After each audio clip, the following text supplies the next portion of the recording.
Cette posture est la posture que quelquefois nous prenons lorsque nous nous rendons compte tout simplement qu'avant nous étions des personnes qui priaient beaucoup, mais aujourd'hui nous n'avons plus une vie de prière. Et à partir de ce moment, lorsque nous prenons conscience de cela, nous mettons une méthode en place, nous prenons une démarche afin de vouloir restaurer cela.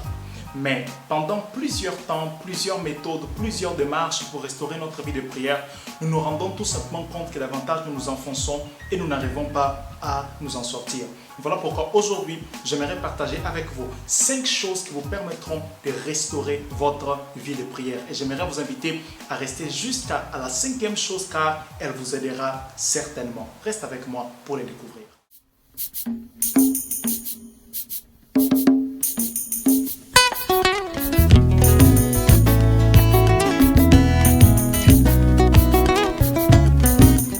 Alors, comme je disais tantôt, je partage aujourd'hui avec vous 5 choses qui vous permettront de restaurer votre vie de prière.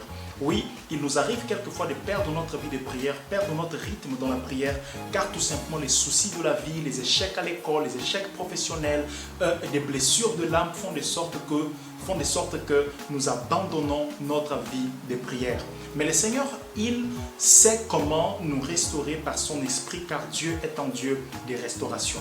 Les 5 choses que je partage avec vous aujourd'hui, après avoir appliqué ces choses, certainement, votre vie de prière reprendra. Peut-être que vous serez plus à l'aise avec l'une ou l'autre. Essayez pour voir laquelle parmi ces 5 choses vous permettront de mieux reprendre votre vie de prière. C'est parti. La première chose que je partage avec vous, c'est lorsque vous voulez reprendre votre vie de prière, cherchez à avoir un partenaire de prière. Un partenaire de prière est cette personne-là qui vous aidera à prier. Chaque fois que vous voudriez prier, chaque fois que vous voulez prendre un temps de prière, vous allez tout simplement appeler cette personne ou aller voir cette personne afin qu'ensemble vous puissiez prier. Cette personne peut être un frère en Christ, une sœur en Christ, votre maman, votre papa, votre cousin, peu importe la personne, elle sera là pour vous afin de vous rappeler, est-ce que tu as prié aujourd'hui?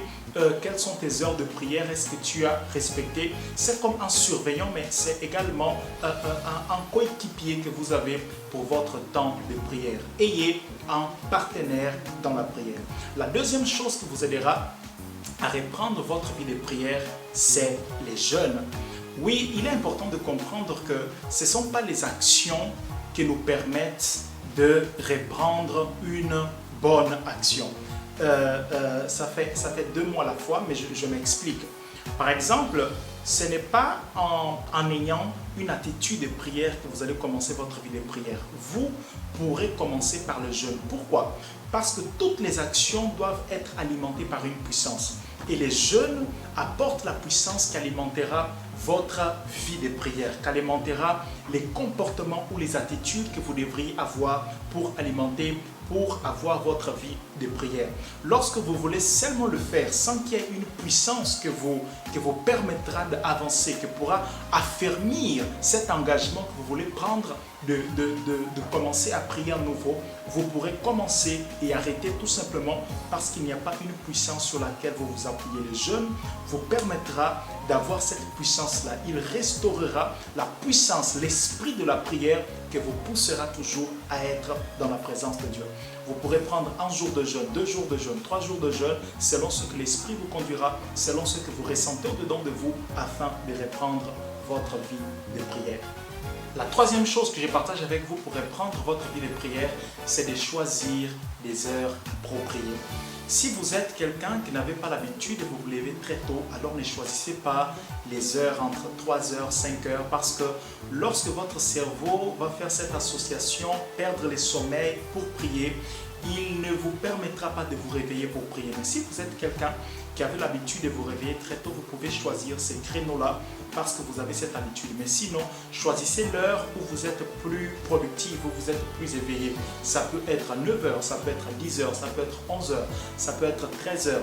L'heure où vous êtes plus productif, choisissez cette heure-là pour reprendre votre vie de prière. Et après que vous remarquiez qu'il y a une habitude qui s'est installée, vous pouvez commencer à choisir d'autres heures que vous pensez être mieux pour vous de prier, ou une heure que que vous croyez que selon les Écritures, il est préférable de prier pendant ces heures-là que les autres heures. Mais sinon, commencez par une heure où vous êtes plus productif et pas une heure où votre cerveau va associer la paresse, va associer perte de temps, va associer toute autre chose qui vous empêchera de prier.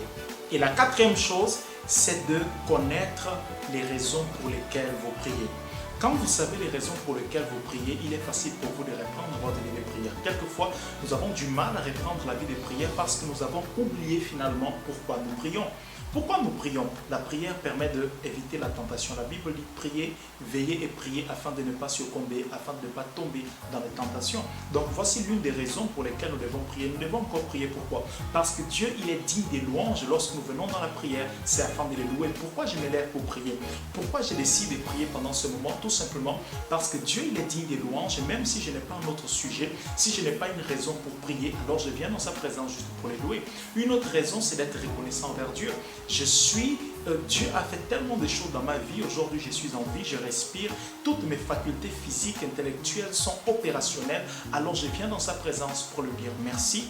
Et il y a encore beaucoup d'autres raisons pour lesquelles nous prions.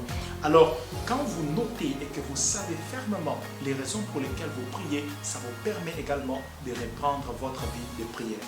Et la cinquième chose que je crois être vraiment très importante et que dès que vous l'appliquiez, vous allez voir une différence totale dans votre vie de prière, même dans le temps que vous prenez dans la prière, c'est de commencer à prier avec les Écritures. Priez avec les Écritures. Par exemple, vous dites, moi je prie à 9 heures. Je suis en train de reprendre ma vie de prière. Je ne sais pas forcément quoi dire à Dieu dans la prière. Je ne sais pas comment me tenir, quoi faire. Alors, comment je commence? Je commence à travers les Écritures. Je prends par exemple Psaume 23 et je commence. Le Seigneur est mon berger. L'Éternel est mon berger. Je ne manquerai de rien. Alors je commence à prier, Père, je te rends grâce car tu es mon berger, je ne manquerai de rien. Aujourd'hui, je peux commencer ma journée étant assuré que je ne manquerai de rien. Je ne manquerai pas le pain en ce jour. Je ne manquerai pas la paix, je ne manquerai pas la joie car tu es mon berger. Je te suis totalement reconnaissant, Seigneur. Donc, quand vous lisez les Écritures et que vous décidez de prier par les Écritures, ça vous permettra d'avoir plusieurs sujets de prière et ainsi, vous pourrez dire plusieurs choses à Dieu. Et d'ailleurs, vous serez en train de faire l'une des prières que je crois être la plus importante, c'est de prier selon les Écritures afin qu'elles prennent vie en nous. Donc, voici ces 5 choses qui vous permettront de reprendre votre vie de prière. Comme je disais au début, essayez l'une et l'autre et voyez laquelle vous permet plus facilement de reprendre votre vie de prière. Et dites-moi dans le commentaire après que vous ayez essayé ou même maintenant, lesquelles parmi ces 5 choses vous croyez être la plus efficace pour que vous puissiez reprendre votre vie de prière. Mais dites-moi également si vous avez d'autres choses qui permettent de reprendre la vie de prière. Dites-les dans le commentaire, peut-être ça permettra d'aider quelqu'un. Alors, avant de finir, j'aimerais vous faire cette invitation. Si vous êtes nouveau sur cette chaîne et que vous n'êtes pas encore abonné, vous êtes juste arrivé ici parce que vous étiez en train de chercher à comment reprendre votre vie de prière, je vous invite à vous abonner, d'activer la cloche afin d'être au courant des nouvelles vidéos que je serai en train de partager avec vous chaque semaine. Si vous n'êtes pas nouveau, vous êtes déjà inscrit sur la chaîne, je vous demande de partager cette vidéo. Vous êtes déjà abonné, je vous invite de liker afin que YouTube puisse davantage mettre cette vidéo à la disposition de plusieurs autres personnes, mais également la partager pour que nous puissions avoir un plus grand nombre de vues et être ainsi en train de participer à l'édification d'un plus grand nombre. Que les Seigneur vous bénisse abondamment et à très bientôt.